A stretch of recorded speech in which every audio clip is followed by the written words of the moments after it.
ಜಮ್ಮು ಮತ್ತು ಕಾಶ್ಮೀರದ ಪಹಲ್ಗಾಮ್ನಲ್ಲಿ ನಡೆದ ಮಾರಕ ಭಯೋತ್ಪಾದಕ ದಾಳಿಯ ನಂತರ ಭಾರತ ಮತ್ತು ಪಾಕಿಸ್ತಾನ ಜವಾಬ್ದಾರಿಯುತ ನಿರ್ಣಯವನ್ನು ಅನುಸರಿಸಬೇಕೆಂದು ಅಮೆರಿಕ ಸಲಹೆ ನೀಡಿದೆ. ಆದರೆ ಭಾರತಕ್ಕೆ ತನ್ನ ಬೆಂಬಲವನ್ನು ದೃಢಪಡಿಸಿದೆ. ಏಪ್ರಿಲ್ 22ರಂದು ನಡೆದ ದಾಳಿಯ ನಂತರ ಉದ್ವಿಗ್ನತೆ ಹೆಚ್ಚಾದಂತೆ 26 ಜನರು ಸಾವನ್ನಪ್ಪಿದ ಕಾರಣ ಭಾರತವು ಪಾಕಿಸ್ತಾನದ ವಿರುದ್ಧ ರಾಜತಾಂತ್ರಿಕ ದಾಳಿಯನ್ನು ಘೋಷಿಸಿತು. ಪ್ರಧಾನಿ ನರೇಂದ್ರ ಮೋದಿ ದಾಳಿಯ ಹಿಂದಿನ ಭಯೋತ್ಪಾದಕರು ಮತ್ತು ಪಿತೂರಿಗಾರರನ್ನು ಗುರುತಿಸಿ ಪತ್ತೆ ಹಚ್ಚಿ ಮತ್ತು ಶಿಕ್ಷಿಸುವುದಾಗಿ ಪ್ರತಿಜ್ಞೆ ಮಾಡಿದರು. ಪಾಕಿಸ್ತಾನವು ಪ್ರತಿಯಾಗಿ ಪ್ರತಿಕ್ರಿಯಿಸಿ ಸ್ವತಂತ್ರ ತನಿಖೆಗೆ ಕರೆ ನೀಡಿತು.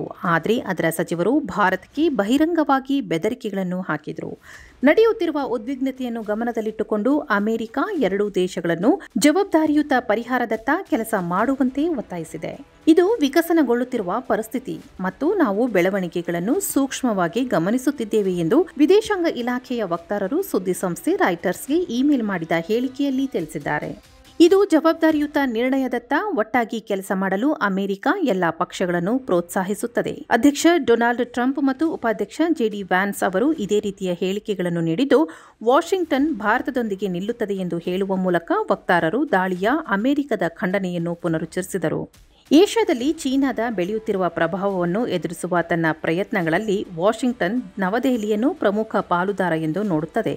ಪಾಕಿಸ್ತಾನವು ಅಮೆರಿಕದ ಮಿತ್ರ ರಾಷ್ಟ್ರವಾಗಿ ಉಳಿದಿದ್ದರೂ 2021ರಲ್ಲಿ ಅಫ್ಘಾನಿಸ್ತಾನದಿಂದ ಅಮೆರಿಕ ಹಿಂದೆ ಸರಿದ ನಂತರ ಅದರ ಕಾರ್ಯತಂತ್ರದ ಪ್ರಾಮುಖ್ಯತೆ ಕಡಿಮೆಯಾಗಿದೆ.